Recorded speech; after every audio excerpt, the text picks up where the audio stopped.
Hello दोस्तों, स्वागत है आपका यूट्यूब चैनल पे। तो चलिए आज देखते हैं आज के क्वेश्चन को। कुछ महत्वपूर्ण क्वेश्चन है जो आपके एग्जाम के लिए इम्पोर्टेंट हो सकते हैं। तो आज का जो पहला क्वेश्चन है वो है कि भूगर्भिक दृष्टि से उत्तर प्रदेश किस प्राचीनतम भूभाग का हिस्सा है? ओसेनिया, अंगारा लैंड, यूरेशिया या गोंडवाना लैंड। ये थोड़ा क्वेश्चन देखेंगे आपका जियोग्राफी का हो जाता है, और उस जियोग्राफी में जो वर्ल्ड जियोग्राफी है उसका ही पार्ट ये हो जाता है। लेकिन इसमें आप देखेंगे तो कहीं ना कहीं यूपी से इसे रिलेट करके भी सवाल बन जाते हैं, जैसे कि ये सवाल आपको बनाया गया है। ठीक है, तो इसमें सही आंसर जो है आपका ना वो है आपका कौन सा? गोंडवाना लैंड। ठीक है, कौन सा? गोंडवाना लैंड। तो पहले आपको समझना होगा कि ये गोंडवाना लैंड क्या है। थोड़ी सी इसकी पृष्ठभूमि पे हम लोग चलते हैं। देखिएगा, सवाल आपका ये रहेगा कि देखिए क्या होता है कि जो यहाँ पर ये पहले हम लोग कहते थे कि जो ये आपका हिस्सा है, ये पृथ्वी की हम लोग बात करते हैं। तो देखिए जो पृथ्वी का आकार बताया गया है, पृथ्वी का आकार जो है ना वो जियोइड है। जियोइड मतलब भूगर्भिक, मतलब भूगोलीय है या भूआब है। ठीक है ना, कैसा है? तो भूआब है या फिर कह सकते हैं गुलाबी है, या इंग्लिश में एक शब्द ध्यान रखें तो जियोइड। कौन सा है? जियोइड। तो देखिएगा पृथ्वी का आकार पूछेगा ना आपसे कि पृथ्वी का आकार कैसा है। पृथ्वी का आकार कैसा है तो आपको बताना है, एक शब्द ध्यान रखो, जियोइड। कैसा है? जियोइड, या हिंदी में कह सकते हैं भूआब। ठीक है, भूआब, ये कह सकते हैं भूआब। ठीक है, तो इस प्रकार का इसका क्या है? आकार है। भूआब का मतलब होता है कि जो ध्रुवों पे चिपटा हो और भूमध्य रेखा पे थोड़ा उभरा हो। ठीक है, यानी कि लाइक समझ सकते हो जैसे कि संतरा है ना, संतरा का आकार का, यानी कि ऊपर नीचे थोड़ा सा चपटा हुआ है और साइड में थोड़ा सा उभरा हुआ है, वैसे ही आकार लगभग है। तो देखिएगा, जब हमने ये पढ़ा है कि जो आपका पृथ्वी का जो भाग है ना, पहले क्या था कि स्थल स्थल एक तरफ हुआ करते थे और जो जल जल थे वो एक तरफ हुआ करते थे। ठीक है, तो इसमें जो आप देखेंगे तो जो स्थल भाग था उसे हम लोग पैंजिया कहते थे, और जो साइड साइड में जो भाग था उसे पैंथीलासा कहा करते थे। तो अचानक से पृथ्वी में एक विस्फोट होता है और ये दो भागों में बढ़ जाता है। ठीक है, दो भागों में बढ़ जाता है। तो इसमें आप देखेंगे जब ये दो भागों में बढ़ता है, ये पृथ्वी दो भागों में बढ़ती है, तो जो ये उत्तर वाला जो भाग है ना, इसे हमने बोला था अंगारा लैंड। इसे हमने क्या कहा? इसे बोला अंगारा लैंड। क्या बोला? अंगारा लैंड। ठीक है, या इसे हम लोग लॉरेशिया भी कहते हैं। इसे हमने क्या बोला? लॉरेशिया। इसे हमने क्या बोला था? लॉरेशिया भी हमने कहा। ठीक है, और जो नीचे वाला भाग है ना, इसको हमने क्या बोला? इसको हमने कह दिया कि ये जो भाग है आपका वो हो जाएगा Gondwana land. Gondwana land, Gondwana land. तो आपको ध्यान रखिएगा, जो पृथ्वी का जो उत्तरी गोलार्ध है उसे हमने क्या बोला है? अंगारा लैंड बोला है। जो पृथ्वी का दक्षिणी गोलार्ध है उसे हमने गोंडवाना लैंड कहा है। यानी कि पृथ्वी पर जो दक्षिणी गोलार्ध में जितने भी भूभाग हैं या जितने भी आपके कॉन्टिनेंट हैं, जो महाद्वीप हैं, वो सब क्या है? गोंडवाना लैंड के ही भाग माने जाते हैं। और जितने भी क्या है आपके उत्तरी गोलार्ध में आपके जो भूभाग हैं, महाद्वीप हैं, स्थल हैं, वो सब अंगारा लैंड के भाग माने जाते हैं। तो अगर सवाल ये आपके सामने उठा कि यानी कि भारत किस वाले में आएगा, तो जाहिर सी बात है कि भारत जो है वो एशिया का पार्ट है। तो अगर भारत एशिया का पार्ट है तो ये तो उत्तरी गोलार्ध में है, तो फिर तो अंगारा लैंड का भाग होना चाहिए था। लेकिन नहीं, आपको ये ध्यान रखना है कि लाखों वर्ष पहले जो भारत का भूभाग था वो अफ्रीका के पूर्वी हिस्से से जुड़ा था। ऐसे में कब पता चलता है? कि हमें पता चलता है कि जो अफ्रीका का जो पूर्वी भाग है और जो भारत का जो पश्चिमी घाट है, उन दोनों में एक जैसी वनस्पतियां, एक जैसे मिट्टी, कुछ एक प्रकार की जलवायु पाई गई है। तो इससे हम लोग अंदाजा लगा सकते हैं या सिद्ध कर सकते हैं कि पहले कभी ना कभी भारत अफ्रीका का भाग हुआ करता था। और जाहिर सी बात है कि जो जितने भी प्लेटेस हैं वो संचरित कर रही हैं, एक दूसरे की गति कर रही हैं, तो भारत आज भी उत्तर की ओर ये घिसक रहा है। और जैसे कि अगर माना जाए कि भारत अफ्रीका का भाग था, आज एशिया का हो गया, तो आने वाले समय में वो यूरोप में भी हम लोग जा सकते हैं। तो कभी भारतवासी यूरोपवासी भी कहलाए जा सकते हैं कभी में, ठीक है। तो गोंडवाना लैंड में देखेंगे तो यहाँ पर गोंडवाना लैंड में कौन कौन सा हिस्सा आ जाएगा, तो फिर जो आपका जो साउथ अमेरिका है ये आ जाएगा। इसके अलावा जो आपका अफ्रीका कॉन्टिनेंट है ये भी इसी में आ जाएगा। इसके अलावा ऑस्ट्रेलिया, जो आपका ऑस्ट्रेलिया है ये भी इसमें आ जाएगा, ठीक है। उसके अलावा भारत तो इसमें है ही है, ठीक है, भारत आ जाएगा इसमें। उसके अलावा इसमें आपका अंटार्कटिका आ जाएगा। कौन सा होगा, अंटार्कटिका हो जाएगा।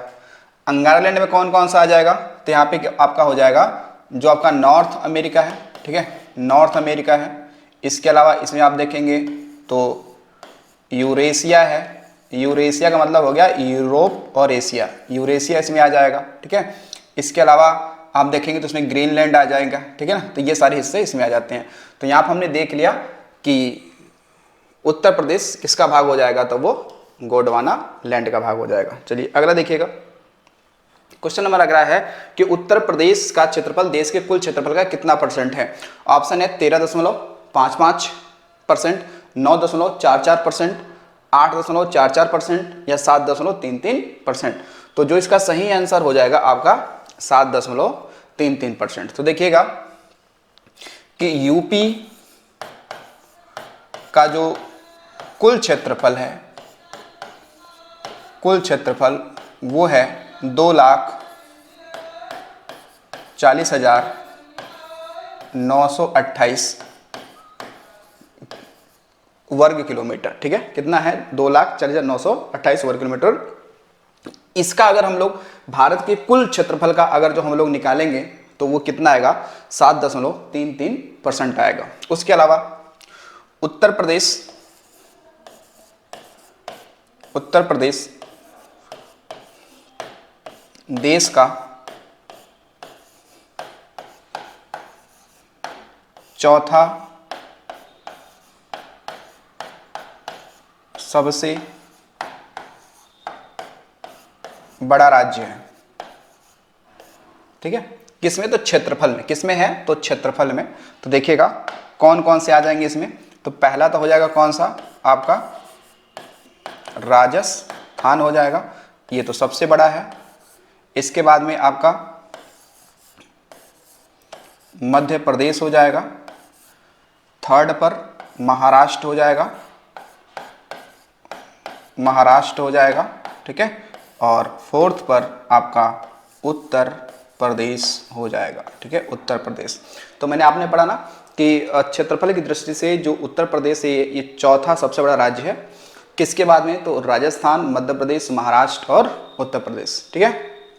तो इसको याद करने का अच्छा तरीका है कि उत्तर प्रदेश किस नंबर का है, और ये पूरी रैंक याद रखनी हो तो ऐसे ध्यान रखना कि राम, ऐसे ध्यान रखो।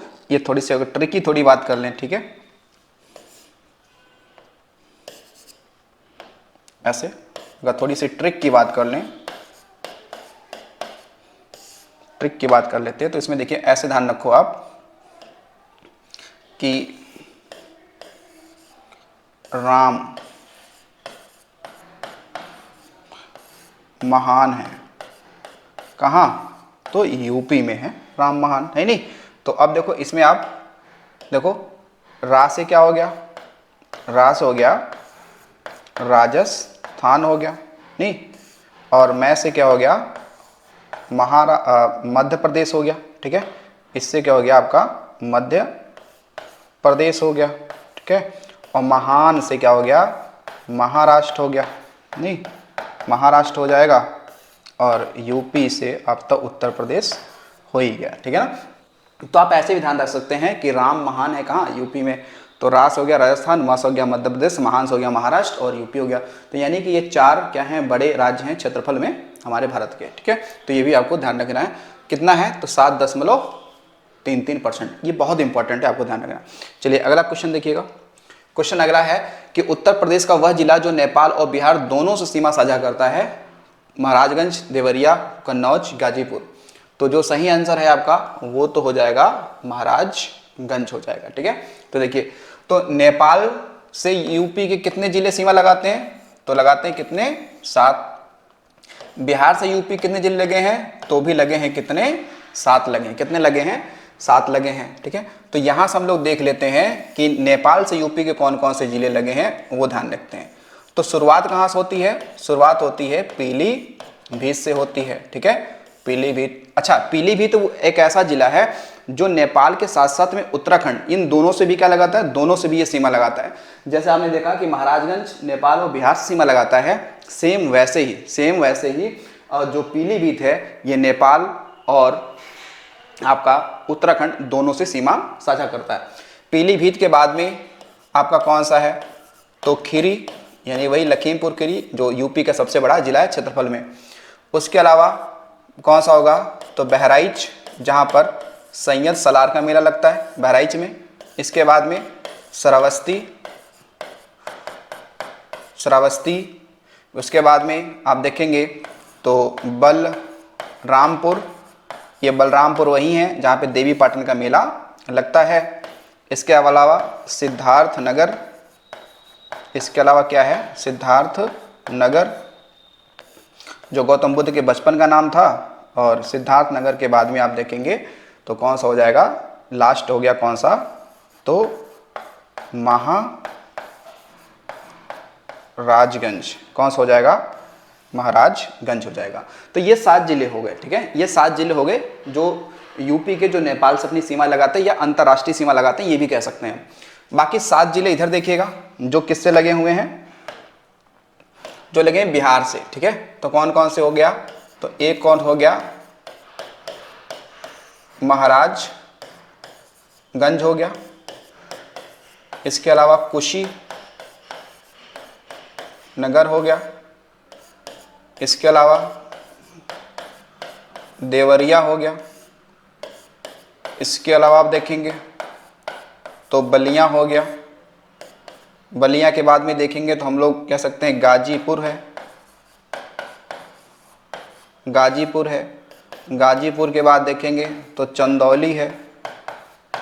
और चंदौली की बात करेंगे तो सोनभद्र है। कौन सा हो जाएगा? सोनभद्र है। ठीक है, कौन सा है? सोनभद्र। तो 7 हो गए ना, महाराजगंज, कुशीनगर, देवरिया, बलिया, गाजीपुर, चंदौली और सोनभद्र। तो अब देखो इनमें कहीं ना कहीं आपको दोनों चीज़ें कॉमन दिख रही हैं, नहीं दिख रही हैं? दोनों चीज़ें कॉमन दिख रही हैं। कहाँ पर? तो देखो यहाँ पे महाराजगंज भी कॉमन दिख रहा है जो नेपाल बिहार से लगा है, और यहाँ पर नेपाल से भी लगा है। ये दोनों कॉमन हो गया, दोमन। तो इसलिए आपको ध्यान रखना है यहाँ पर। ठीक है, चलिए अगला क्वेश्चन देखते हैं हम लोग। क्वेश्चन नंबर अगला है कि उत्तर प्रदेश का निम्नलिखित में से कौन सा जिला क्षेत्रफल की दृष्टि से सबसे छोटा है? सबसे छोटा है। तो देखो यहां से सवाल आपसे बन सकता है कि यूपी का सबसे छोटा कौन सा है? छोटा तो वैसे आप देखेंगे तो कहीं ना कहीं हापुड़ ही है। कौन सा है? हापुड़ है। और सबसे बड़ा जिला कौन सा है? तो वो आपका लखीमपुर खीरी हो जाता है। तो ऑप्शन अलग इनमें कौन सा सही हो जाएगा? वो हो जाएगा कौन सा? तो हापुड़ हो जाएगा। कौन सा हो जाएगा? हापुड़ हो जाएगा। ठीक है, तो यहाँ पर हम लोग देख लेते हैं। ठीक है, तो यूपी के जिले, यूपी के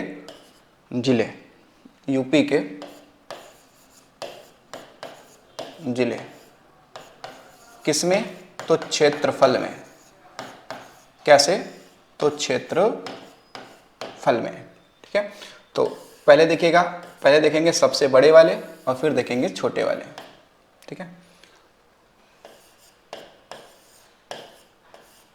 तो बड़े और देखेंगे छोटे जिले।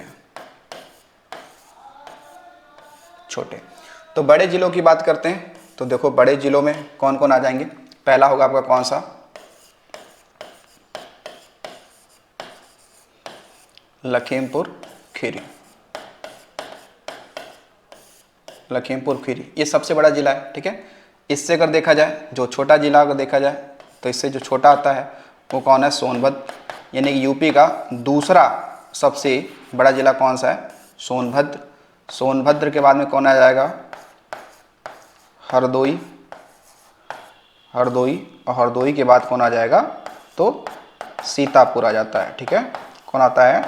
सीतापुर। यानी कि सीतापुर चौथा सबसे बड़ा जिला है क्षेत्रफल में उत्तर प्रदेश का। ठीक है, लखीमपुर, सोनभद्र, हरदोई और सीतापुर।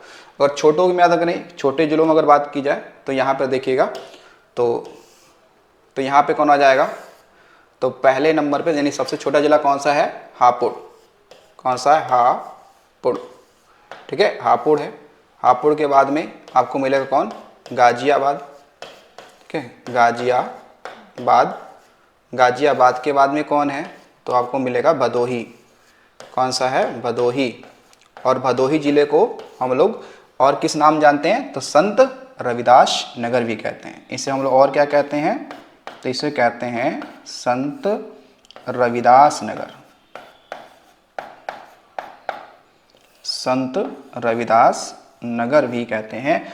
और भदोही बहुत ही फेमस है, किसके लिए, तो ये फेमस है आपके कालीन निर्माण के लिए। ठीक है, कालीन निर्माण के लिए क्या है आपका फेमस है। बाकी लखीमपुर की बात करें, इसका जो क्षेत्रफल है लगभग वही 7800 वर्ग किलोमीटर के आसपास में आपको मिल जाता है। ठीक है, तो ये आपको ध्यान रखना है। सबसे छोटा जिला कौन सा हो गया, तो वो हो गया हापुड़। तो हापुड़ कहीं ना कहीं ये गाजियाबाद से ही अलग होकर बना है। तो हापुड़ में देखा जाएगा तो गढ़मुक्तेश्वर मेला बड़ी फेमस है। ठीक है ना, ये ध्यान रखिएगा कौन सा, तो यहाँ पर गढ़मुक्तेश्वर,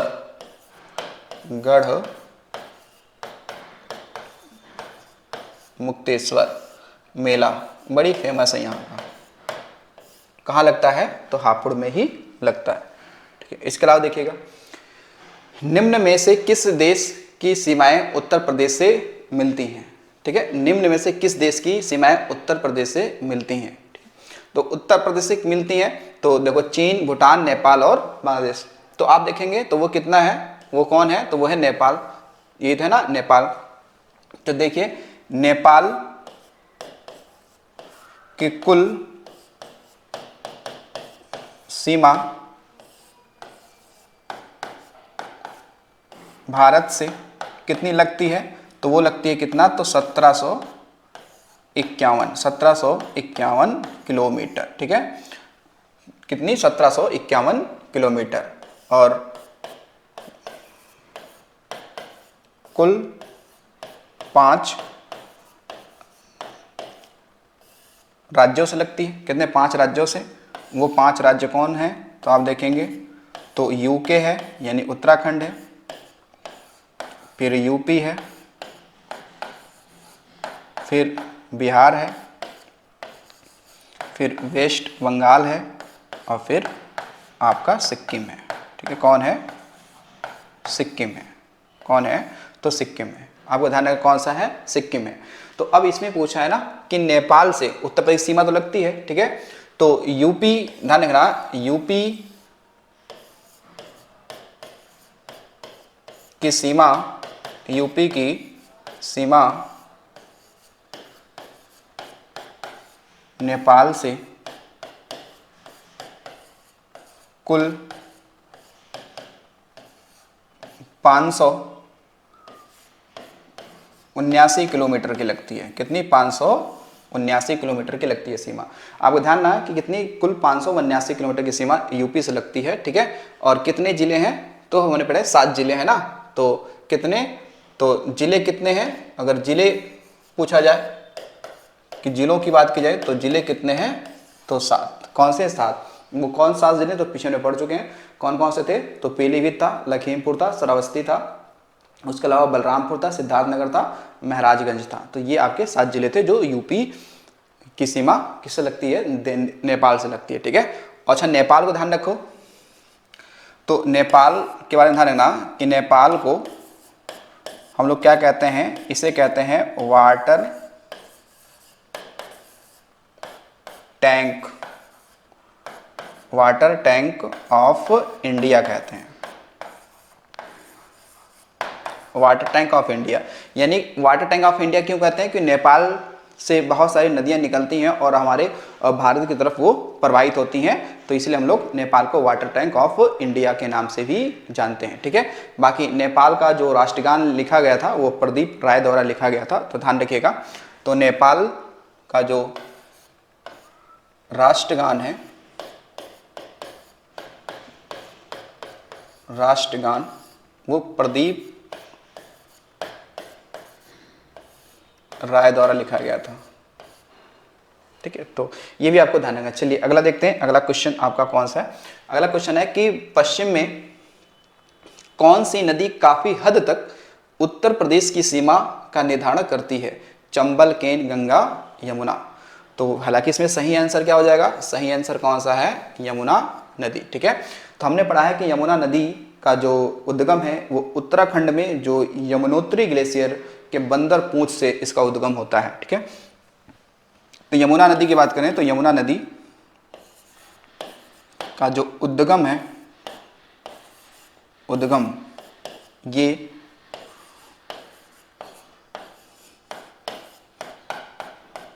यमुनोत्री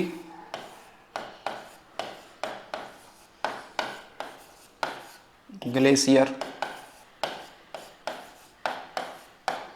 के पास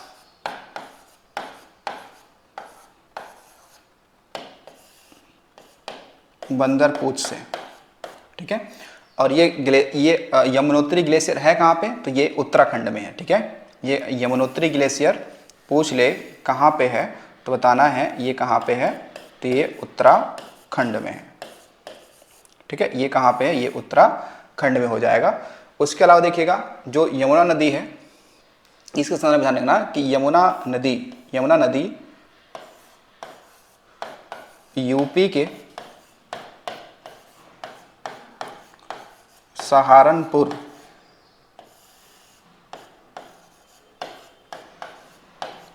जिले से प्रवेश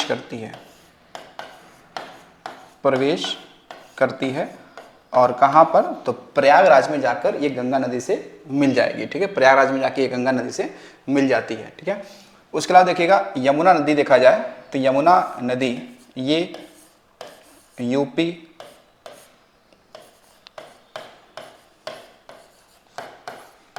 हरियाणा व दिल्ली के बीच सीमा निर्धारण करती है। ठीक है, तो ये पूछा ना कि पश्चिम में हद तक, तो ये यूपी, हरियाणा और दिल्ली के बीच सीमा बनाती है कौन सी? यमुना नदी। ठीक है, तो सही आंसर क्या है इसमें? तो सही आंसर आपका यमुना नदी हो जाएगा। ठीक है, चलिए अगला क्वेश्चन देखिएगा।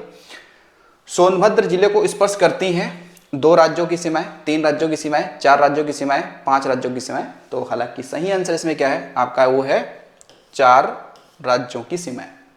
यानी कि आप इतना समझ लो कि भारत में एकमात्र ऐसा जिला है कौन सा? सोनभद्र, जो सबसे अधिक राज्यों से अपनी सीमा क्या करता है? साझा करता है। और वो 4 राज्य देखेंगे कौन कौन से हैं? तो बिहार है, बिहार के बाद में छत्तीसगढ़ है, छत्तीसगढ़ के बाद में झारखंड है और मध्य प्रदेश है। ठीक है, तो वो 4 राज्य कौन है?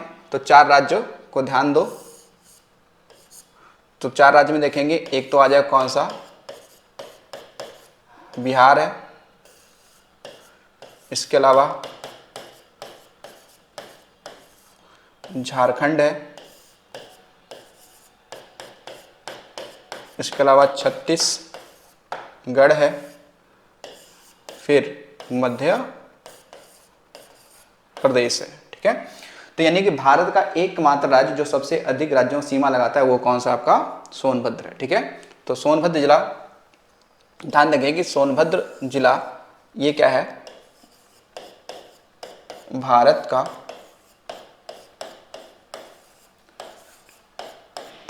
एकमात्र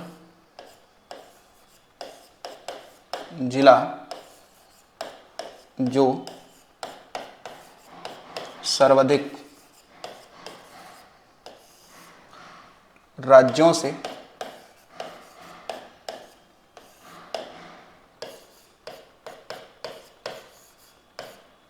सीमा स्पर्श करता है। ठीक है, तो ये एक बेहतर सवाल आपसे बनेगा कि मतलब भारत का एकमात्र ऐसा जिला कौन सा है जो सबसे ज्यादा राज्यों सीमा लगाता है? वो है कौन सा? सोनभद्र। ठीक है, अच्छा सोनभद्र से थोड़ी अगर हम लोग बात कर लिया जाए, सोनभद्र से देखिएगा, देखिए सोनभद्र से ध्यान रखिएगा क्योंकि सवाल खूब बनता है आपसे। सोनभद्र,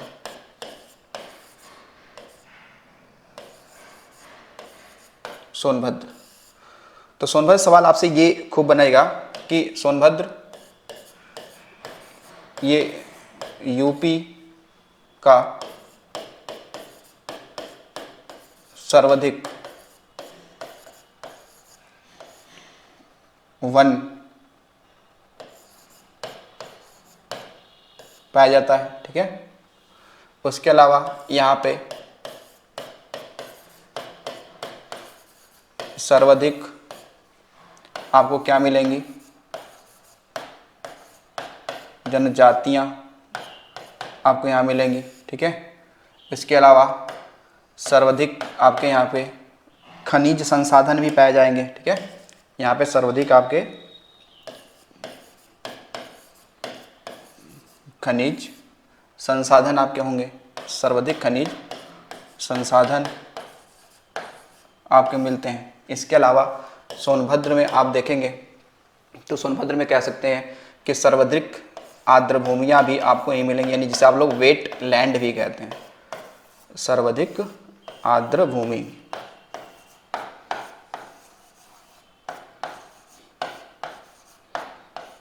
आर्द्र भूमियाँ यहाँ मिलती हैं, ठीक है, जिसे हम लोग वेट लैंड भी कहते हैं, ठीक है।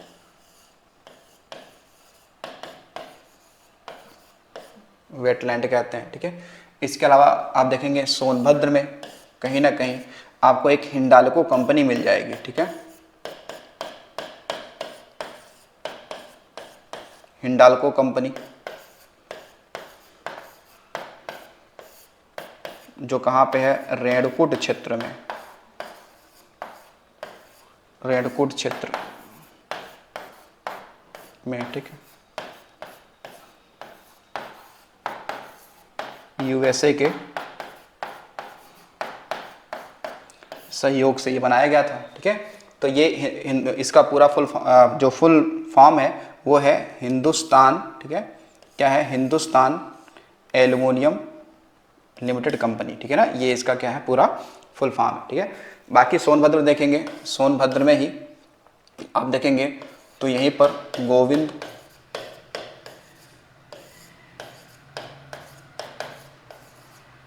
बल्लभ पंत क्या है, कृत्रिम झील है, कृत्रिम झील है, झील, ठीक है, रिहंद नदी पे, ठीक है। किस नदी पे है, तो ये आपका मिलेगा रिहंद नदी पे, ठीक है।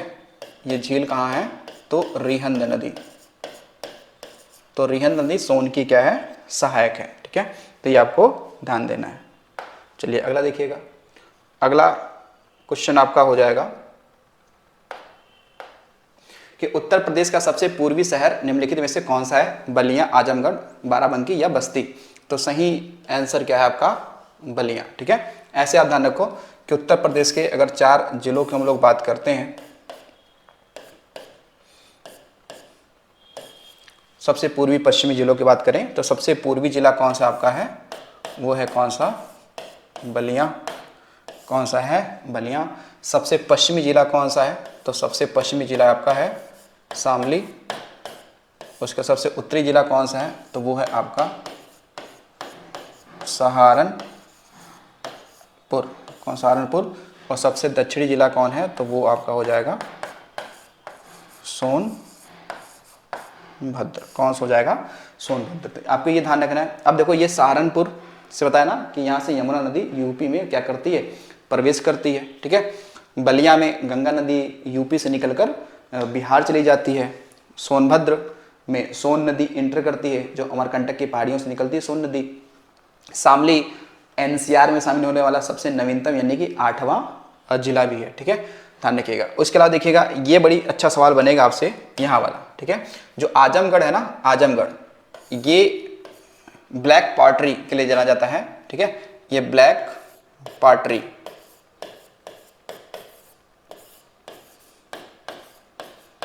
ब्लैक पॉटरी यानी कि काले रंग के बर्तन, ठीक है। ब्लैक पॉटरी मतलब काले रंग के बर्तन,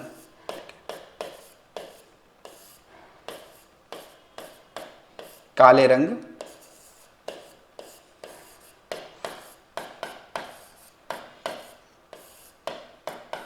बर्तनों के लिए फेमस है, ठीक है। तो ये ध्यान रखेंगे आजमगढ़, ठीक है।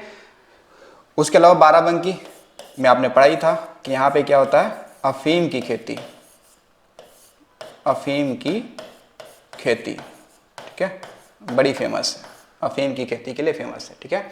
बाकी बलिया में आपने पढ़ ही लिया था कि बलिया में हमने पढ़ रखा है कि यहाँ पे ददरी मेला लगता है, बड़ी फेमस मेला है, ठीक है। मंगल पांडे यहीं के थे, बलिया के, ठीक है। तो सही आंसर क्या है, बलिया। अगला देखिएगा, उत्तर प्रदेश की सीमा भारत के कितने राज्य या केंद्र शासित प्रदेश से मिलती है, ठीक है। अब यहाँ पे देखिएगा, यहाँ पे राज्य भी दिया है और केंद्र शासित प्रदेश दिया है। तो हमारे यूपी से तो कितने, हमारे यूपी से तो 8 राज्यों की क्या लगती है, सीमा लगती है ना, 8 राज्यों से लगती है। बाकी उसमें एक स्टेट और भी आ जाता है जो एक केंद्र शासित प्रदेश है, वह है दिल्ली। तो अगर इसमें राज्य और केंद्र शासित ये दोनों मिला के पूछ रहा है, तो दोनों मिला के पूछ रहा है, तो 8 राज्य और 1 केंद्र शासित, टोटल कितने हो गए, टोटल हो गए 9, ठीक है। तो सही आंसर क्या है इसमें, सही आंसर आपका हो जाएगा 9 हो जाएगा, ठीक है। तो कितने, तो राज्य देखिएगा, राज्य है कितने 8 और प्लस केंद्र शासित प्रदेश 1 है आपका, केंद्र शासित प्रदेश है जिसका नाम क्या है भाई, दिल्ली, क्या है, दिल्ली। तो टोटल कितने हो गए, टोटल हो गए आपके 9 हो गए, इसलिए सही है, ठीक है। अब देखिएगा यहाँ पे आपके जो आपके 8 राज्य हैं, वो 8 राज्य कौन कौन से हैं, तो ये हो गया आपका HP यानी हिमाचल प्रदेश, फिर हो गया UK, फिर हो गया UP, फिर आपका है बिहार, फिर आपका है झारखंड, ठीक है, JR लिख देते हैं, झारखंड, फिर है CH यानी छत्तीसगढ़, फिर है मध्य प्रदेश, फिर है RAJ यानी कि राजस्थान, ठीक है। तो कितने हो गए, 2 4 6 8, ठीक है। तो UP 8 राज्य हो गए ना इसके पड़ोस में। तो इसके अलावा देखिएगा राजस्थान हो गया, ठीक है, और यहाँ पर अच्छा ये UP मैंने यहाँ पे लिख दिया, तो यहाँ पे हो जाएगा आपका HR, कौन सा हो जाएगा, HR। तो ये हो गए ना आपके, कितने हो गए, 8 हो गए, ये कितने हो गए, 8 हो गए। तो सबसे कम सीमा किसकी लगती है, सबसे कम सीमा किसकी लगती है, तो सबसे कम सीमा इसी राज्य की लगती है सीमा, ठीक है। और यूपी के किस जिले से लगती है, तो केवल सहारनपुर से ही लगती है, किससे लगती है, केवल और केवल सहारनपुर से ही लगती है इसकी सीमा, सहारनपुर से लगती है, ठीक है। और सबसे अधिक किसके लगती है, तो मध्य प्रदेश से, किसकी लगती है, सर्वाधिक, सर्वाधिक सीमा लगती है यूपी से, कितने राज्यों की, तो 11 राज्यों की लगती है, ठीक है, ये ध्यान रखिएगा। तो अगर यहाँ पूछता कि उत्तर प्रदेश की सीमा भारत के कितने राज्यों से लगती है, तो अगर राज्य पूछता तो फिर 8 आंसर सही होता है, लेकिन यहाँ पे राज्य और केंद्र शासित दोनों पूछ लिया है, तो इसलिए 9 सही हो जाएगा। चलिए अगला देखिएगा, उत्तर प्रदेश का सबसे पश्चिमी जिला कौन सा है, सोनभद्र, शामली, बलिया, सहारनपुर। तो देखो अभी हमने चर्चा ही किया था, तो सबसे पश्चिमी कौन सा जिला है, सबसे पश्चिमी जिला है आपका कौन सा, शामली है, ठीक है ना। ये तो सबसे उत्तरी हो जाएगा, ये सबसे पूर्वी हो जाएगा, ये सबसे उत्तरी हो जाएगा, ठीक है ना। ये क्या हो जाएगा, दक्षिण में सबसे, ये पूरब में, और ये उत्तर में हो जाएगा। शामली ध्यान में, शामली NCR में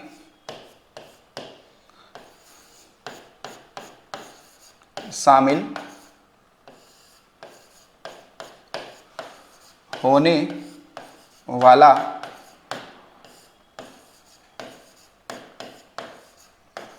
नवीनतम, ठीक है, 8वां जिला है, कौन सा, 8वां जिला।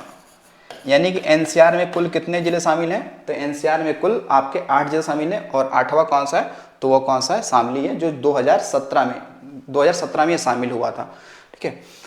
तो ध्यान रखिएगा। बाकी ये 1 डिस्ट्रिक्ट 1 प्रोडक्ट जो हमारे यूपी में योजना चलती है ना, 1 डिस्ट्रिक्ट 1 प्रोडक्ट, उसमें ये जो धुरा होता है ना, साइकिल वाइकिल जो पहिए होते हैं, उसके धुरे के निर्माण के लिए बड़ी फेमस है, कौन सा, शामली बड़ी फेमस है, ठीक है। चलिए अगला क्वेश्चन देखिएगा, क्वेश्चन है कि निम्न में से किस जिले में अंतर्राष्ट्रीय सीमा स्पर्श नहीं करती है, यानी कि कौन सा वो जिला है जो नेपाल से अपनी सीमा साझा नहीं करता है। यानी कि वो 7 जिले हमने पढ़ रखे हैं, बार बार आ रहा है, और अगर बार बार आने की प्रगति जो इस सवाल की है वो ये दर्शाती है कि ये अपने आप में सवाल बहुत ही ज़्यादा क्या है, इंपॉर्टेंट है। तो इसलिए हमें अच्छे से कॉन्सेंट्रेट करके ये समझ लेना है कि यूपी के वो 7 जिले कौन हैं जो नेपाल से अपनी बॉर्डर सीमा या साझा करते हैं। तो देखिएगा, अंतर्राष्ट्रीय सीमा स्पर्श नहीं, ये देखो लगा नहीं करती है, ठीक है, नहीं करती है। बलरामपुर, श्रावस्ती, पीलीभीत, बस्ती। अब इसमें आप कंफ्यूज हो सकते हो, किसमें, श्रावस्ती और बस्ती, किसमें, श्रावस्ती और बस्ती में। तो सीमा नहीं साझा करता है, इसलिए ऑप्शन जो सही है आपका वो हो जाता है बस्ती। कौन सा हो जाता है, बस्ती। सीमा साझा जो करेगा वो श्रावस्ती वाला होगा, ठीक है ना। बाकी ये तीनों जिले हैं, लेकिन दोनों में अगर बात करें तो ये है। अब यहाँ पे देखेंगे जो यहाँ पे तो अंतर्राष्ट्रीय सीमा, अंतर्राष्ट्रीय सीमा यूपी के 7 जिले करते हैं। यूपी के कितने, तो यूपी के 7 जिले करते हैं, ठीक है। उनको बिल्कुल आपको कंठस्थ कर लेना है, ठीक, कंठस्थ कर लिखना है। कौन कौन से, तो देखिए ध्यान दो फिर से कि पीलीभीत, कौन है पीलीभीत, फिर आपका कौन सा है खीरी, फिर कौन सा आपका है बहराइच, फिर आपका कौन सा है श्रावस्ती, फिर कौन सा आपका है बलरामपुर, ठीक है, फिर आपसे कौन सा है सिद्धार्थनगर, सिद्धार्थनगर, फिर आपका कौन सा है तो महाराजगंज, महाराजगंज, कौन सा है महाराजगंज। तो ये आपको ध्यान रखना है कि शुरुआत कहाँ से हो रही है, शुरुआत हो रही है पीलीभीत से और अंत कहाँ हो रहा है, महाराजगंज हो रहा है, ठीक है। तो पीलीभीत से ध्यान रखना है कि कितने हैं, तो 7 हैं। उत्तर प्रदेश की सबसे लंबी सीमा किस राज्य से स्पर्श करती है, मध्य प्रदेश से, पंजाब से, बिहार से, या इनमें से कोई नहीं, ठीक है, इनमें से कोई नहीं। तो आप यहाँ पे ये देखिएगा जरा, ये कह रहा है सबसे लंबी सीमा किस राज्य की लगती है, तो राज्य कौन सा है, तो राज्य हो जाएगा मध्य प्रदेश। कौन सा होगा, मध्य प्रदेश, क्योंकि मध्य प्रदेश से यूपी के 11 जिलों की सीमा लगती है। कितने की लगती है, 11 जिलों की सीमा साझा करती है। तो पंजाब की तो लगती ही नहीं है, छोड़ दो। बिहार की लगती है, तो बिहार के कितने जिले हैं, तो बिहार के कितने, तो 7 हैं। बिहार के कितने हैं, तो 7 जिले इसमें काउंट हो जाते हैं, ठीक है। अब मध्य प्रदेश से 11 जिलों की सीमा लगती है, ठीक है, 11 जिलों की सीमा लगती है। तो वो 11 जिले अगर देखेंगे वो कौन कौन से हैं, अगर इनको 11 जिलों को हम लोग देखना अगर चाहें एक नज़रों में, तो देखिएगा कौन सा हो जाएगा, तो सोनभद्र से तो क्या होगा, स्टार्ट होगा, नहीं सोनभद्र हो जाएगा। सोनभद्र के बाद में कौन सा है, मिर्ज़ापुर है। तो भाई मिर्ज़ापुर वही जिला है ना जहाँ पर कजरी महोत्सव या कजरी लोकगीत बड़ी फेमस है, जो ऋतु वर्षा होती है उसमें गाई जाती है, कजरी लोकगीत है। तो कजरी जो लोकगीत है ये वहाँ पे जो मिर्ज़ापुर में जो विंध्याचल पर्वत पर आप देखेंगे तो जो आपके विंध्यवासिनी देवी मंदिर है, तो वहाँ पर बड़ी फेमस है ये कजरी महोत्सव, जहाँ यहाँ पे चुनार का किला भी है। इसके अलावा देखेंगे प्रयागराज आ जाता है, ठीक है, प्रयागराज आ जाएगा, ठीक है। इसके अलावा देखो चित्रकूट आ जाएगा, चित्रकूट आ जाएगा। इसके अलावा बांदा आ जाएगा, बांदा के बाद देखेंगे तो महोबा है, ठीक है, कौन सा है, महोबा है, ठीक है। महोबा के बाद देखेंगे तो ललितपुर है, ठीक है, कौन सा है, ललितपुर।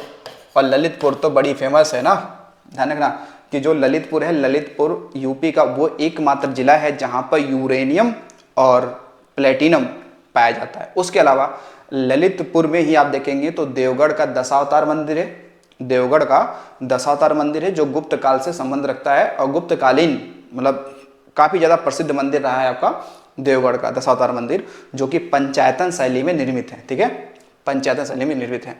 ललितपुर के बाद में देखेंगे तो आपका जिला आ जाएगा कौन सा, झांसी, कौन सा आ जाएगा, झांसी जिला आ जाएगा। झांसी के बाद देखेंगे तो आपका कौन सा होगा, जालौन हो जाएगा। जालौन के बाद देखेंगे तो आपका इटावा आ जाएगा, कौन सा, इटावा आ जाएगा। इटावा के बाद में आप देखते हैं तो आपका आगरा आ जाता है, कौन सा, आगरा जाता है। तो देखिए कितने हो गए, 1 2 3 4 5 6, 7, 8, 9, 10, 11, कितने हो गए 11। तो सोनभद्र से सीमा स्टार्ट होती है एमपी की और कहाँ खत्म होती है, तो आगरा से होती है, ठीक है। तो ललितपुर एमपी से तीन तरफ से घिरा है, ठीक है ना। जो ललितपुर है ये ध्यान रखना एमपी से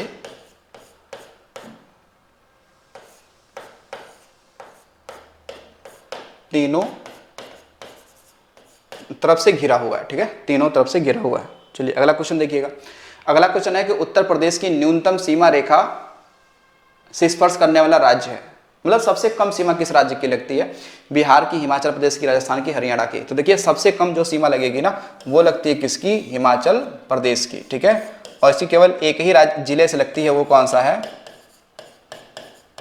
सहारनपुर से, ठीक है, सहारनपुर से, यानी केवल एक ही जिला की सीमा लगती है। तो बिहार से कितने जिला थे, बिहार से 7 थे। राजस्थान से देखा जाए कितने हैं, तो 2 है। हरियाणा से कितने हैं, तो हरियाणा से 6 हैं। हरियाणा से कितने हैं, तो 6 हैं। सबसे कम किससे है, हिमाचल प्रदेश से। सबसे ज्यादा किससे हो जाएगा, मध्य प्रदेश से। तो मध्य प्रदेश से कुल कितने हैं, तो कुल 11 हैं। कितने हैं, कुल 11 हैं। और सबसे कम किससे है, तो हिमाचल प्रदेश से। कितने, तो केवल और केवल एक, आपको ध्यान रखना है, ठीक है। अच्छा राजस्थान से पूछ लेता है कि राजस्थान से यूपी के वो कौन से 2 जिले लगे हुए हैं। तो देखिएगा ये 2 जिलों की अगर बात करते हैं तो एक हो जाएगा कौन सा, एक होगा कौन सा, आगरा, और एक हो जाएगा मथुरा। आगरा और मथुरा किससे, तो राजस्थान से। चलिए अगला देखते हैं। सवाल है कि उत्तर प्रदेश का सबसे उत्तरी जिला कौन सा है, सहारनपुर, कन्नौज, बलिया या सोनभद्र। तो देखो जो सही आंसर है ना वो सबसे उत्तरी पूछ रहा है। कौन सा पूछ रहा है, सबसे उत्तरी, वो कौन सा, सहारनपुर। और सहारनपुर से आपसे सवाल ये कई सारा बनेगा। देखिएगा पहली बात तो ये आप ध्यान रखो, सहारनपुर ये सीक्रेट, इसके अलावा बांट, लीची, माल्टा, माल्टा,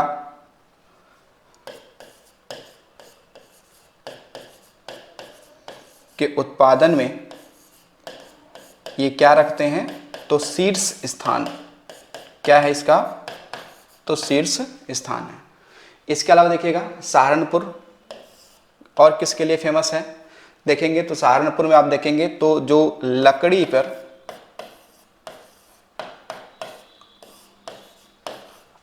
पर नक्काशी के लिए बड़ी फेमस है। लकड़ी पर नक्काशी के लिए प्रसिद्ध है।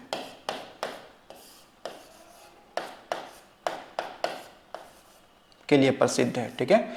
यानी कि जो लकड़ी पे जो नक्काशी होती है ना, जो लकड़ी मतलब डिजाइन जो बनाए जाते हैं उसके लिए बड़ी फेमस है कौन, सहारनपुर। उसके अलावा यूपी का जो कह सकते हैं, ठीक है,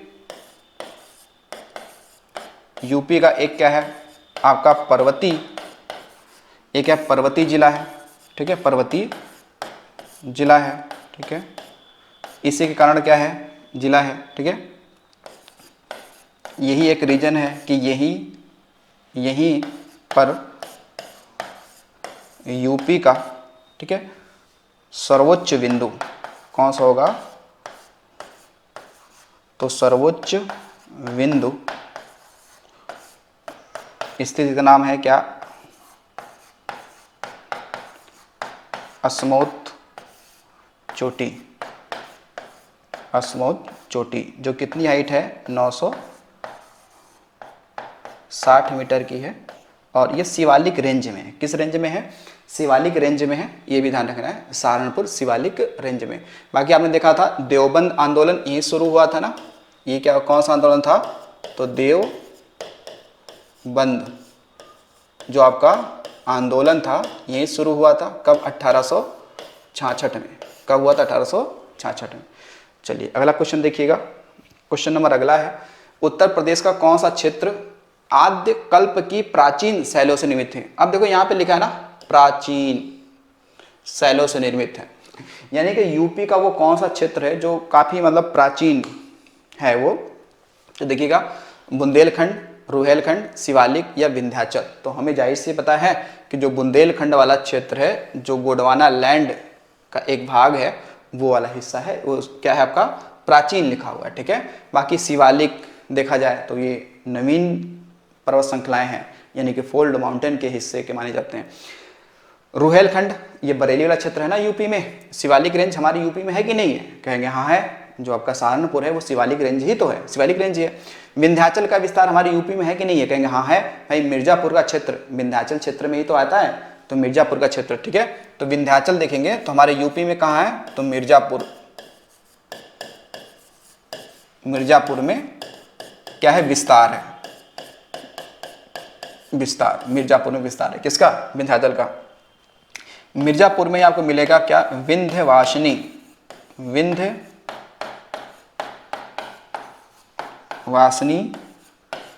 देवी मंदिर, विंध्यवासिनी देवी मंदिर, ठीक है। और विंध्यवासिनी देवी मंदिर, ठीक है, बड़ी फेमस है, ठीक है। मिर्जापुर में बड़ी फेमस है कौन सा? तो यहाँ फेमस है कजरी लोक गीत, ठीक है, जो वर्षा ऋतु में गाया जाता है। मिर्जापुर में ही आप देखेंगे तो यहाँ मिलेगा क्या? आपका चुनार का किला, चुनार का किला मिलेगा। और चुनार जो क्षेत्र है बड़ी फेमस है किसके लिए? तो लाल बलुआ पत्थर के लिए। जो चुनार का किला है ये भी लाल बलुआ पत्थर से ही क्या है? निर्मित है। तो जो चुनार आपका क्षेत्र है ये काफ़ी ज़्यादा समृद्ध है किसके लिए? तो इमारती पत्थरों के लिए।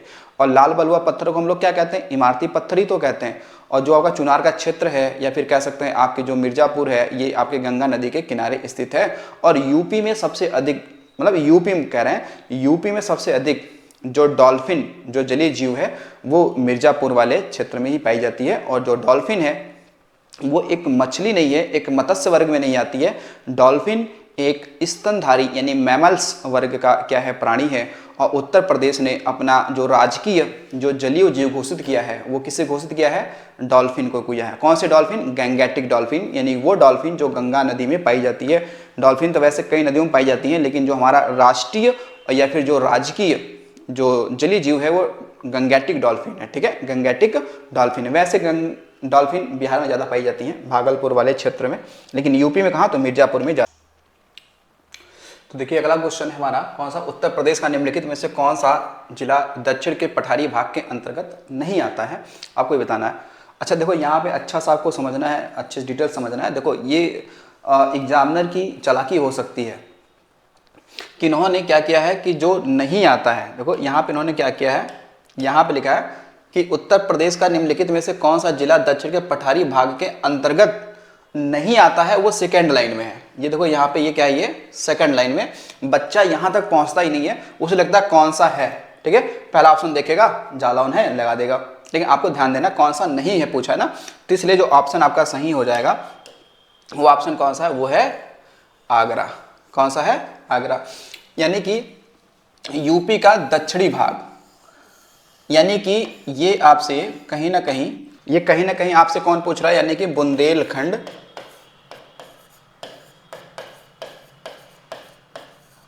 बुंदेलखंड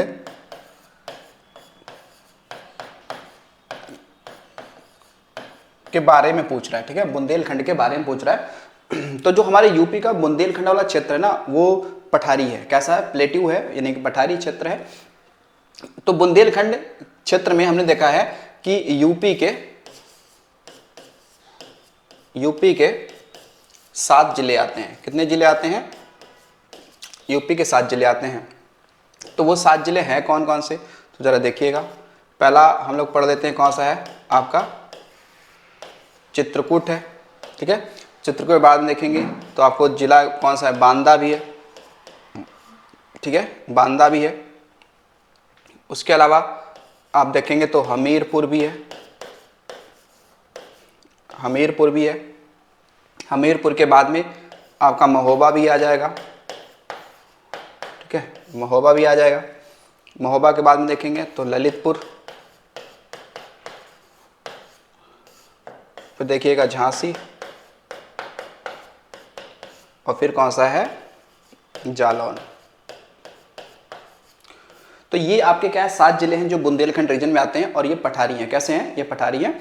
तो अब पठारी क्षेत्र है, तो पठारी क्षेत्रों में आप देखेंगे तो कहीं ना कहीं क्या होता है कि कपास की खेती होती है। क्या होती है? कपास की खेती होती है। तो हमारे यूपी में कपास की खेती किस क्षेत्र में होती है? तो बुंदेलखंड वाले क्षेत्र में कपास की खेती की जाती है, क्योंकि यहाँ पर जो मिट्टी है वो काली मिट्टी और लाल मिट्टी दोनों प्रकार की पाई जाती है, तो इसलिए यहाँ पर कपास की खेती करना संभव है। चलिए अगला क्वेश्चन देखिएगा। क्वेश्चन आपका है कि निम्न में से प्रदेश का कौन सा जिला जनपद उत्तराखंड, हरियाणा, हिमाचल प्रदेश की सीमा बनाता है? मेरठ, सोनभद्र, सहारनपुर, मुजफ्फरनगर। तो देखिए जो सही आंसर इसमें है ना वो कौन सा है? सहारनपुर। तो जो सहारनपुर जिला है ना आपका यूपी का, ये 3 राज्यों से अपनी सीमा साझा करता है। किससे? तो ये करता है उत्तराखंड से भी, हरियाणा से भी और हिमाचल प्रदेश से भी। ठीक है, तो सहारनपुर के बारे में अगर आप थोड़ी सी जानकारी ये अगर लेते हैं तो सहारनपुर आप बता सकते हैं कि कहीं ना कहीं हमने पढ़ रखा है कि ये बहुत ज़्यादा फेमस है। किसके लिए? तो जो आपकी लकड़ी पे नक्काशी हेतु, लकड़ी पे नक्काशी के लिए बड़ी फेमस है जिला। कौन सा? सहारनपुर फेमस है। ठीक है, इसके अलावा सहारनपुर से ध्यान रखेंगे कि ये बहुत ही ज़्यादा कह सकते हैं कि यहाँ पर आपने पढ़ रखा होगा कि जो देवबंद आंदोलन का संबंध यहीं से रहा है। ठीक है, आंदोलन जो कब शुरू हुआ था? 1866 में शुरू हो रहा है। ठीक है, तो ये किससे लगाता है? तीनों से लगाता है। ठीक है, अच्छा यहाँ पे देखिएगा मुजफ्फरनगर है। तो मुजफ्फरनगर जो जिला है आपके यूपी में है, जो उत्तराखंड से सीमा लगता है इसकी, मुजफ्फरनगर की। लेकिन एक जिला मिलेगा आपको मुजफ्फरपुर। तो मुजफ्फरपुर जो है वो आपका बिहार में है, जहाँ की लीची बड़ी फेमस है। और एक जिला मिलेगा मुजफ्फराबाद, जो कि वो जम्मू कश्मीर में है। अगला है उत्तर प्रदेश के उत्तर में कौन सी पर्वत श्रेणियां हैं? ठीक है, पर्वत श्रेणियां हैं। ठीक है, श्रेणियां हैं। तो अरावली, शिवालिक, कैमूर, विंध्यन। ये कह रहा है, देखो ये लिखा है उत्तर में, ये उत्तर वाली बात समझना, उत्तर में। तो उत्तर में कौन है? तो उत्तर में तो शिवालिक वाला रेंज आ जाता ना, शिवालिक रेंज आ जाएगा। ठीक है, तो शिवालिक रेंज आने गया, ये उत्तर में है। जैसे आप अगर थोड़ी सी संरचना देखेंगे उत्तर प्रदेश की, तो हमने देखा इस तरीके से,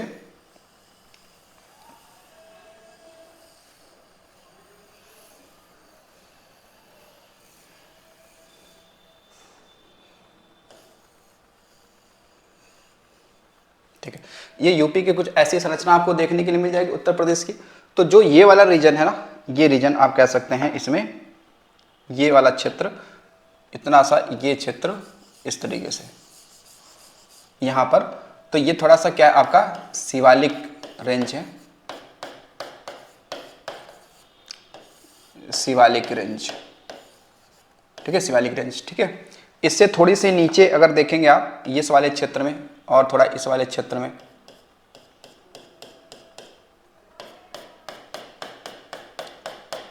ये क्षेत्र, तो ये जो क्षेत्र है ना आपका, ये होता है आपका कौन सा? भाबर क्षेत्र। कौन सा है? भाबर क्षेत्र। ठीक है, और इसी के नीचे वाला क्षेत्र देखेंगे आप इस तरीके से कहीं, ये वाला क्षेत्र, ये वाला क्षेत्र, तो ये क्षेत्र मिलेगा आपका कौन सा? तो तराई क्षेत्र। कौन सा होगा? तराई क्षेत्र होगा। ठीक है, और इसके बाद में फिर देखेंगे ये वाला क्षेत्र, यहाँ पर ये बड़ा सा हिस्सा जो यूपी में सबसे बड़ा क्षेत्र बनाता है, ये आपका है कौन सा? तो मैदानी भाग, जो गंगा यमुना का मैदानी भाग है वो है मैदानी भाग, ये है। ठीक है, इसके अलावा थोड़ा सा जो ये हिस्सा आपको देखेंगे, नीचे वाला हिस्सा जो ये है, ये हिस्सा, ये, तो ये हिस्सा आपका कैसा है? ये है आपका पठारी है। कैसा है? पठारी क्षेत्र। कैसा है? पठारी क्षेत्र है। ठीक है, पठारी क्षेत्र है। बहुत हल्का सा कह सकते हो नाम मात्र के हिसाब से इस वाले क्षेत्र में आपका रेगिस्तानी एरिया भी है। ठीक है, रेगिस्तान वाला हिस्सा है, यानी कि जो राजस्थान से छटा हुआ है जैसे आगरा और मथुरा, तो ये भी क्या थोड़ा सा रेगिस्तानी एरिया है, तो आपको ध्यान रखना है। तो उत्तर में देखो कौन हो गया? उत्तर में आपका ये हो गया। अच्छा, थोड़ी सी हिस्सा जो मिर्जापुर वाला क्षेत्र है ना, हल्का सा हिस्सा जो देखेंगे आपका जो मिर्ज़ापुर वाला क्षेत्र है, ये वाला, यानी कि यहाँ पर ये क्षेत्र इस तरीके से, तो ये कहीं ना कहीं यहाँ पर ये विंध्य पर्वत वाला हिस्सा है। ठीक है, तो यूपी में जो मिर्ज़ापुर वाला क्षेत्र है वो विंध्य क्षेत्र वाला क्या आपका हिस्सा है। चलिए देखिए अगला क्वेश्चन देखिएगा, उत्तर प्रदेश के कितने जिले बिहार के साथ सीमा लगाते हैं? 2, 7, 8 या 10? तो हालांकि लगाते कितने हैं? तो लगाते हैं 7 हैं। ये 7 कौन कौन से हैं? तो देखिएगा, शुरुआत होती है कहाँ से? तो राजगंज, ये भी लगता है। इसके अलावा कुशीनगर, बलिया, फिर इसके बाद में गाजीपुर। ठीक है, गाजीपुर के बाद में देखेंगे तो आपका आ जाएगा चंदौली। ठीक है, चंदौली वही जिला है जहां पर यूपी का पहला वन्यजीव अभयारण्य खोला गया था 1957 में, जिसका नाम था चंद्रप्रभा वन्यजीव अभयारण्य। इसके अलावा आपको मिल जाएगा, तो एक होगा आपका सोनभद्र,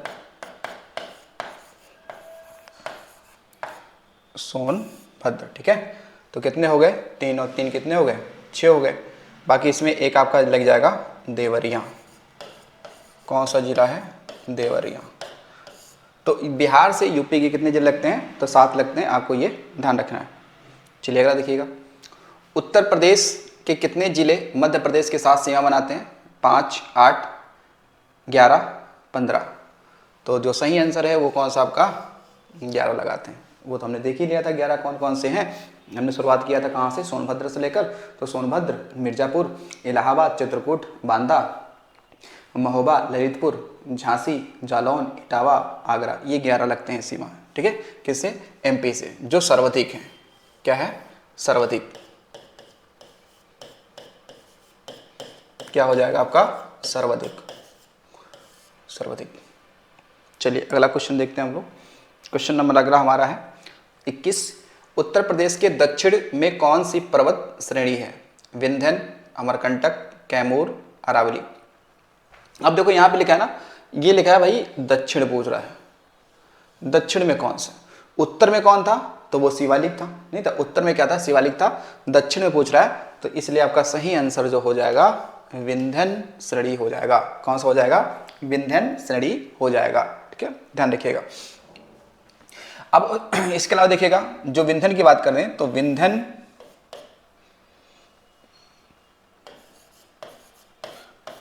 पर्वत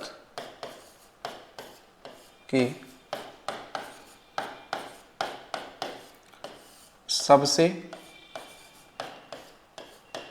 ऊंची चोटी समेत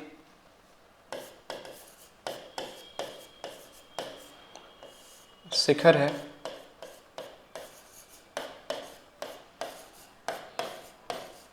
जो पारसनाथ पहाड़ी पे है। कहाँ पे है? तो पारसनाथ पहाड़ी पे है। कहाँ पे? पारसनाथ पहाड़ी पे है। और ये है कहाँ पर चोटी? ये कहाँ पे है? यही ये पहाड़ी कहाँ पे है? तो ये कहाँ हो जाएगा? झारखंड में। झारखंड में। ठीक है, तो पारसनाथ यानी कि जो पार्श्वनाथ हैं उनसे रिलेट करता है, तो इसलिए कह सकते हैं कि पारसनाथ पहाड़ी जैन धर्म का एक पवित्र तीर्थ स्थल भी माना जाता है। अब देखिए, जो अमरकंटक चोटी है, ये तो फिर अमरकंटक तो जो सतपुड़ा पर्वत है उसकी एक क्या है? पार्ट है अमरकंटक। और अमरकंटक से आपने देखा था कि सोन और नर्मदा, ये दो नदियाँ अमरकंटक की पहाड़ी से ही निकलती हैं। अरावली पर्वत श्रृंखला ये विश्व का सबसे प्राचीनतम अवशिष्ट पर्वत है। ये बताएंगे कि विश्व का क्या है? वो प्राचीनतम क्या है? अवशिष्ट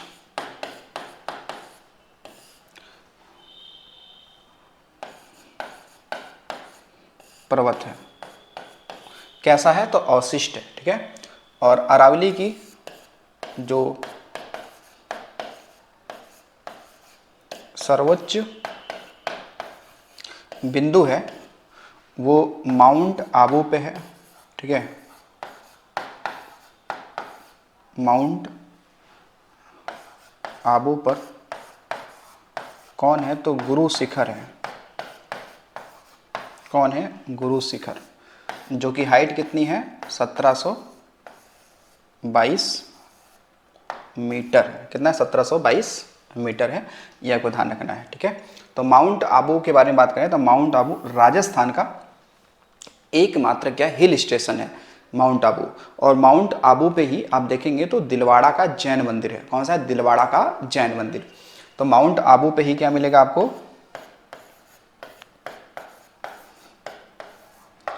दिलवाड़ा का जैन मंदिर। तो पूछेगा कि दिलवाड़ा का जो मंदिर है वो किस धर्म से संबंध रखता है, तो वो संबंध रखता है किससे, तो जैन धर्म से संबंध रखता है। बाकी माउंट आबू पे ही आपको मिलेगा एक नक्की झील। ये बताओ इस पहाड़ी पे है नक्की झील, किस पहाड़ी पे है, तो माउंट आबू पर स्थित है, ठीक है। तो चलिए अगला क्वेश्चन देखते हैं। गंगा यमुना मैदान में नवीन क्या कांप निक्षेपों को क्या कहा जाता है, कांप निक्षेपों को क्या कहा जाता है। तो देखिएगा, देखिए एक मिट्टी होती है जो हम लोग कहते हैं जलोढ़ मृदा।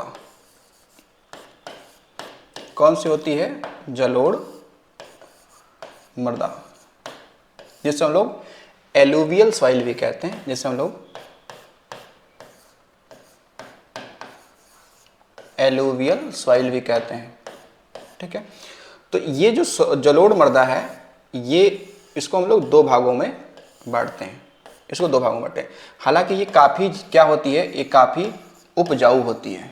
क्या होती है, ये काफ़ी उपजाऊ, यानी कि ये जो मिट्टी होती है ना काफ़ी फर्टाइल होती है। क्यों होती है, क्योंकि नदियों के द्वारा जब बाढ़ लाया जाता है तो उससे विभिन्न प्रकार की मिट्टी या अवशिष्ट पदार्थ या फिर कह सकते हैं जो भी पोषक तत्व होते हैं वो एक जगह पे जमा कर देते हैं, तो जलोढ़ मृदा बनती है, ठीक है।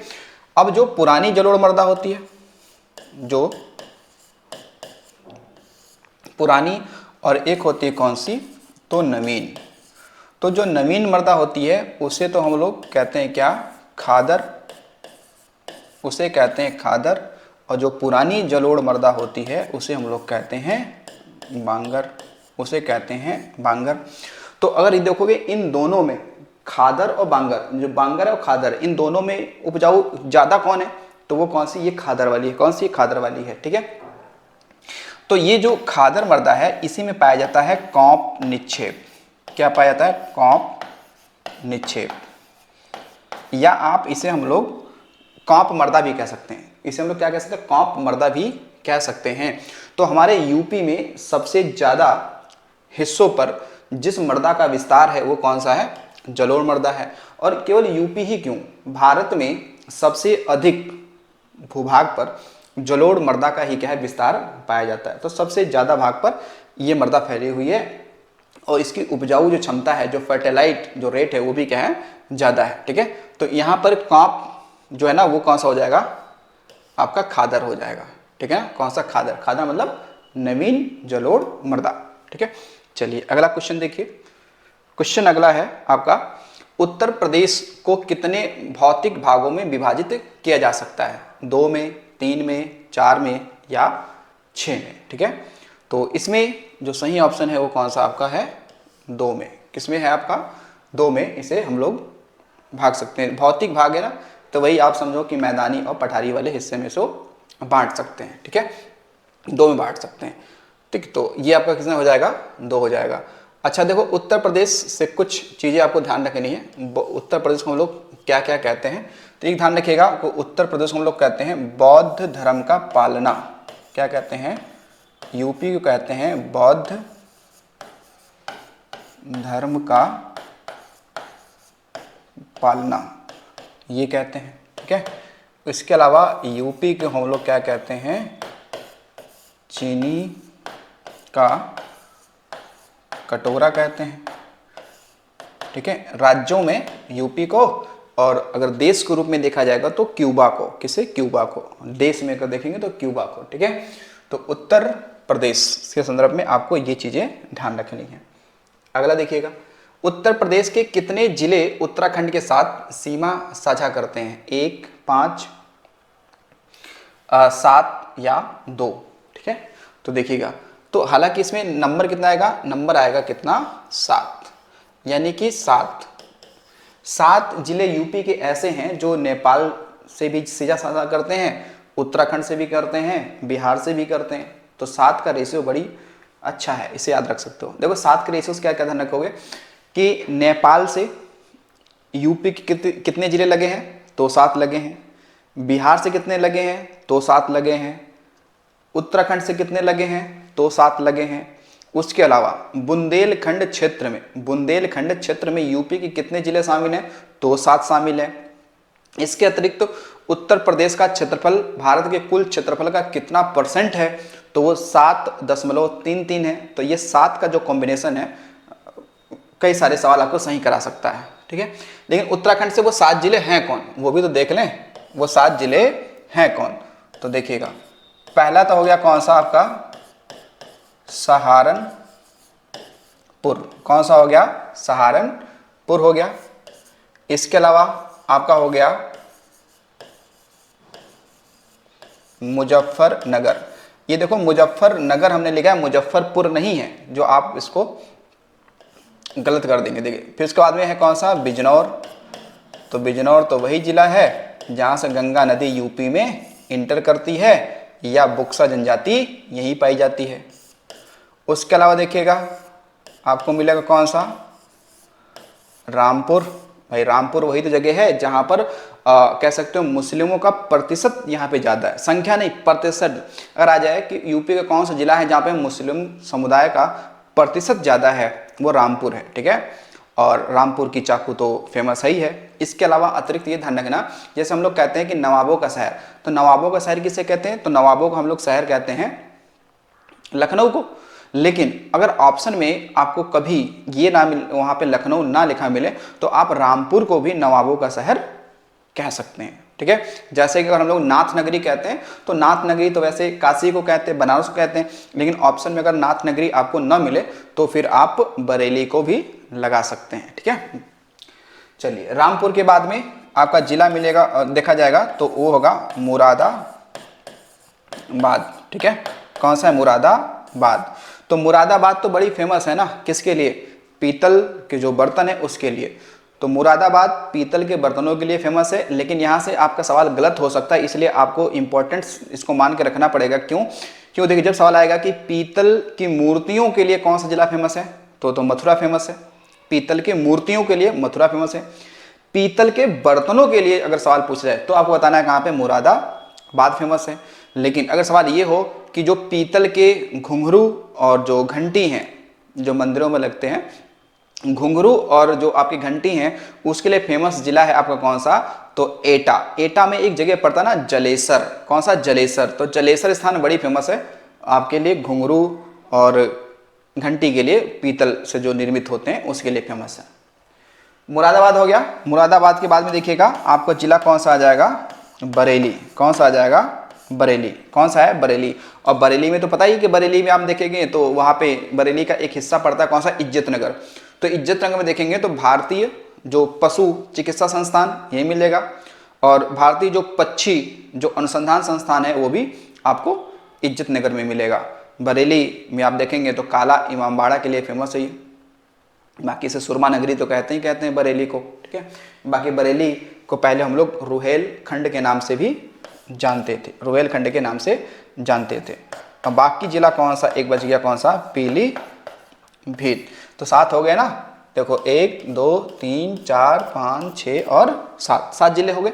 तो 7 जिले ये उत्तराखंड से अपनी सीमा साझा करते हैं। और पीलीभीत की बात करते हैं तो पीलीभीत में एक झील पड़ती है, उस झील का आपने नाम सुना होगा जिसका नाम है आपका कौन सा, फुलर झील। कौन सी है, फुलर झील।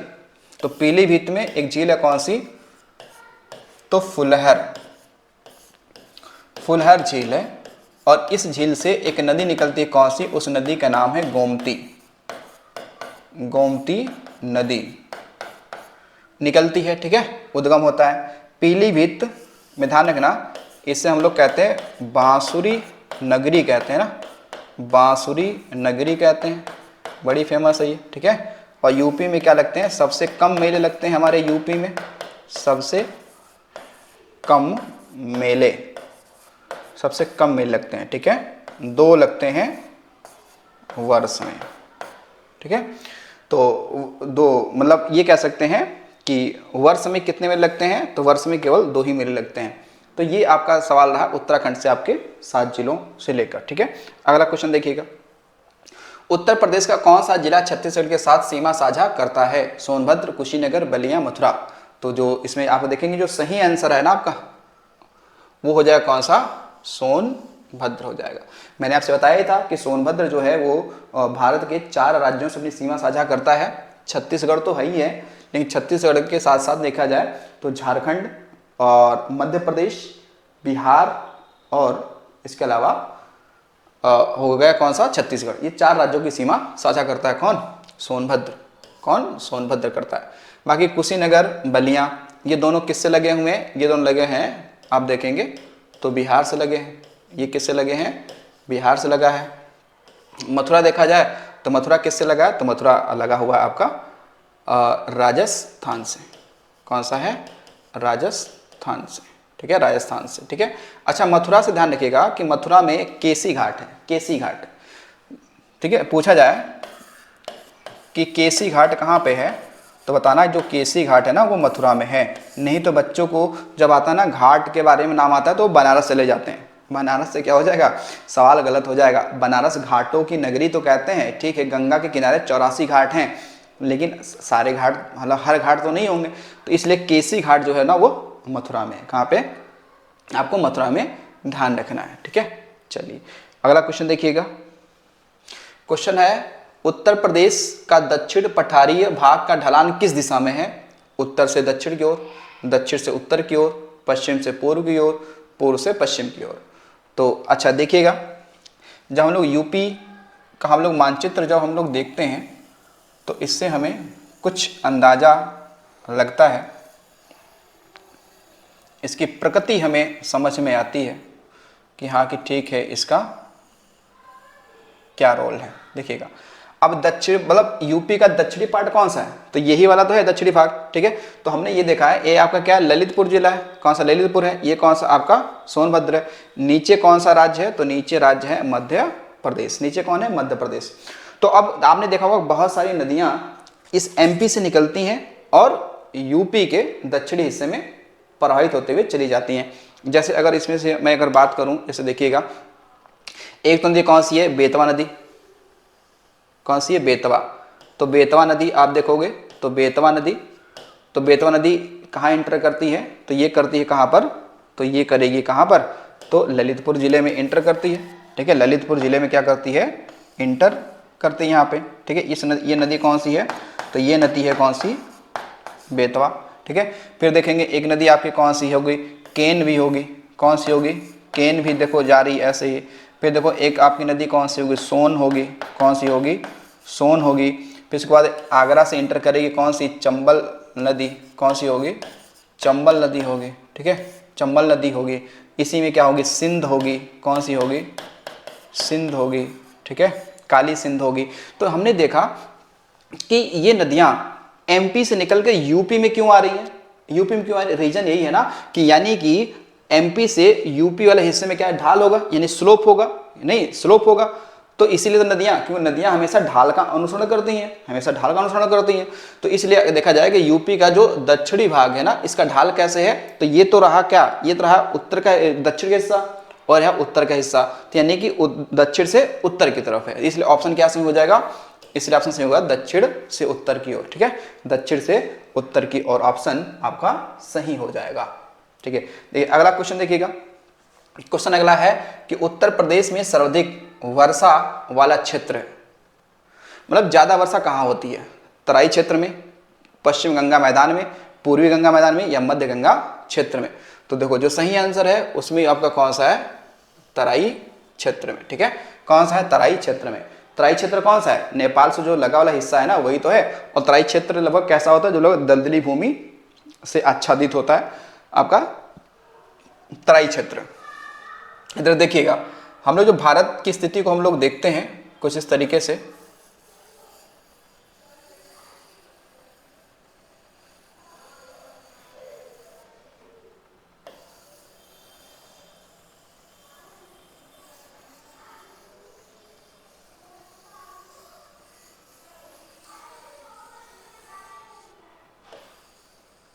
इस तरीके से।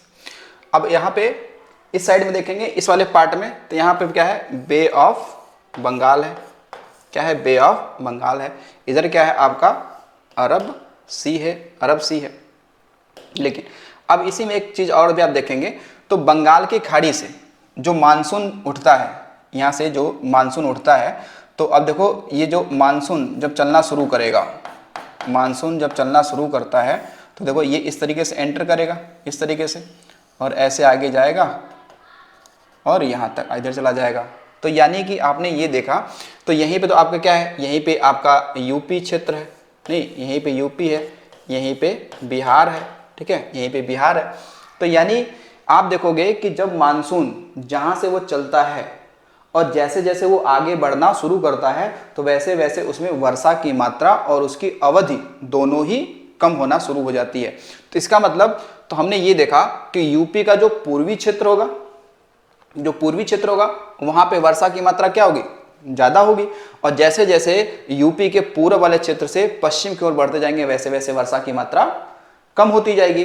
तो अगर ये क्षेत्र पूछा है तो क्षेत्र कौन होगा, तो तराई क्षेत्र होगा। लेकिन अगर उसमें जिला पूछता कि यूपी के किस जिले में वर्षा ज्यादा मात्रा में होती है, तो वो गोरखपुर जिला आपका हो जाता, और सबसे कम कहाँ होती है, तो वो मथुरा में होती है।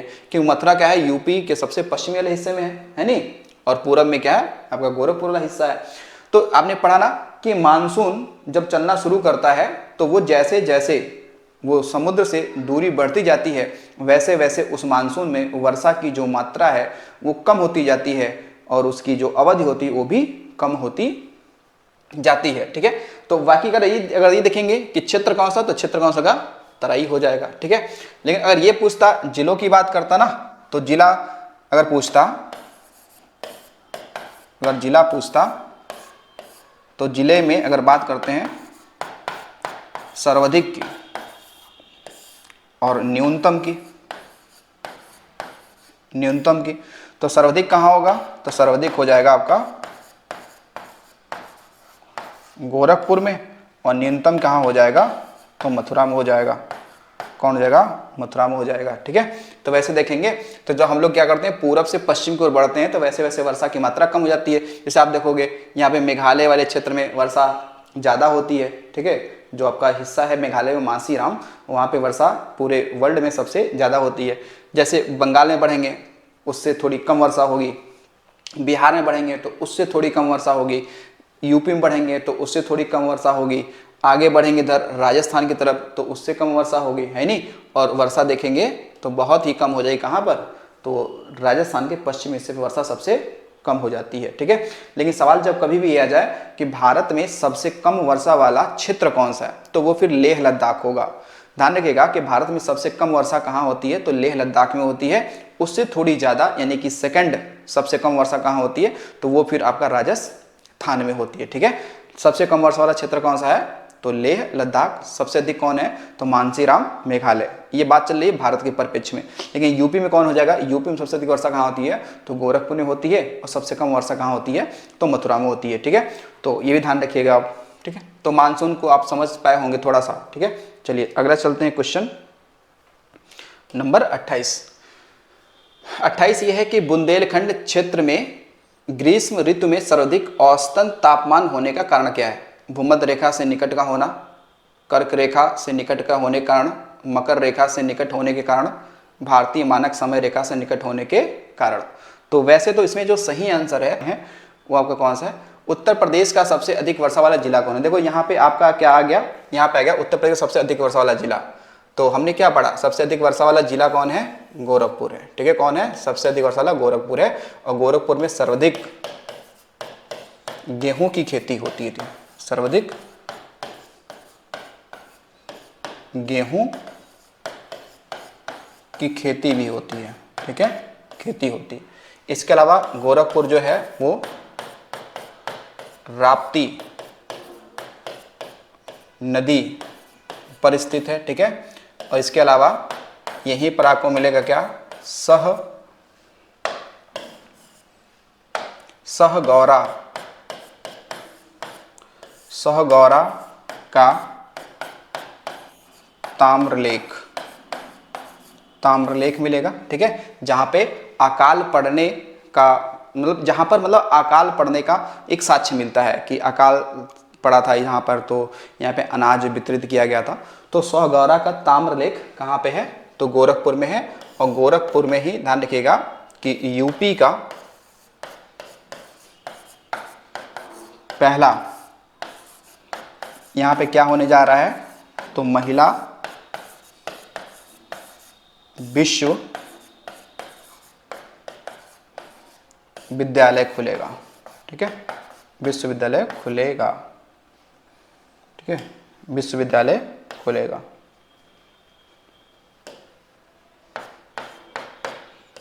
यूपी का पहला। तो गोरखपुर के बारे में आपको इतनी सारी बात ध्यान रखना। और मथुरा में तो सबसे कम वर्षा होती है ना, यहाँ पे सबसे कम वर्षा होती है, ठीक है, यहाँ पे सबसे कम होती है, ठीक है, ये भी ध्यान रखिएगा। तो अब देखिएगा अगला सवाल हमारा क्या है। अगला सवाल ये है कि प्रदेश में सर्वाधिक वर्षा होती है अरब सागर मानसून से, पश्चिमी विक्षोभ से, दक्षिणी पश्चिम मानसून से या उत्तर पूर्वी मानसून से। तो सबसे अधिक वर्षा जो होती है ना, वो होती है दक्षिण पश्चिमी मानसून से, ठीक है। वैसे मैं बात करूं तो भारत में, ठीक है, भारत में लगभग 75% वर्षा इसी मानसून से होती है, इसी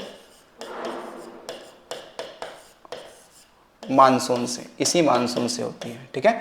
यानी कि भारत मतलब भारत में, जब भारत में सबसे अधिक वर्षा होगी इस मानसून से, तो यूपी में तो यानी प्रदेश में तो वर्षा होनी ही होनी है। तो ये अरब सागर से इसकी उत्पत्ति होती है, मेडागास्कर द्वीप के नजदीक।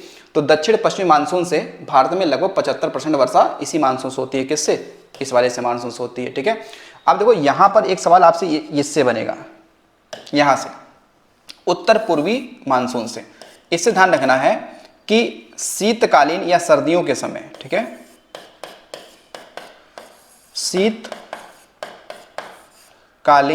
शीतकालीन भारत में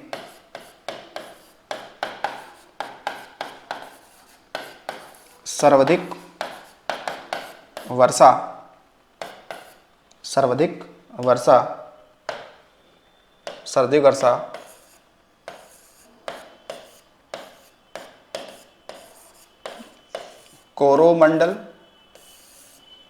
कोरोमंडल तट,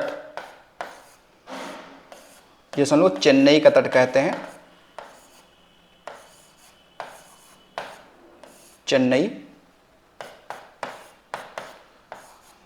तट पर होती है, ठीक है। तो ये एक बेहतर सवाल आपसे बनेगा कि लौटते हुए मानसून, ये उत्तर पूर्वी मानसून है, इसे हम लोग लौटते हुए मानसून भी कहते हैं। तो उत्तर पूर्वी मानसून से शीतकालीन भारत में सर्वाधिक वर्षा कोरोमंडल तट पर यानी चेन्नई के तट पर होती है, लगभग वही अक्टूबर और नवंबर वहां के आसपास में होती है, ठीक है। जो पश्चिमी विक्षोभ, समझना कि पश्चिमी विक्षोभ से यूपी के उत्तर पश्चिम या गंगा के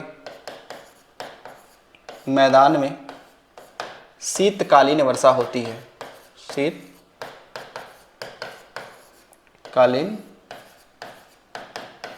वर्षा होती है। तो देखो आपने देखा होगा कि हमारे यूपी में अगर बात करते हैं, उत्तर प्रदेश में सर्दियों के समय में जो वर्षा कभी कभार हो जाती है, तो उसके लिए जिम्मेदार कौन है, पश्चिमी विक्षोभ ही क्या होता है, जिम्मेदार होता है। लेकिन सर्दियों के समय जो साउथ इंडिया में यानी कोरोमंडल तट पे वर्षा होती है, उसके लिए कौन सा मानसून जिम्मेदार है, तो उत्तर पश्चिमी मानसून या फिर लौटते हुए मानसून क्या है, जिम्मेदार है, ठीक है। तो चलिए मिलते हैं अगले नेक्स्ट वीडियो में। तो थैंक्स फॉर वॉचिंग।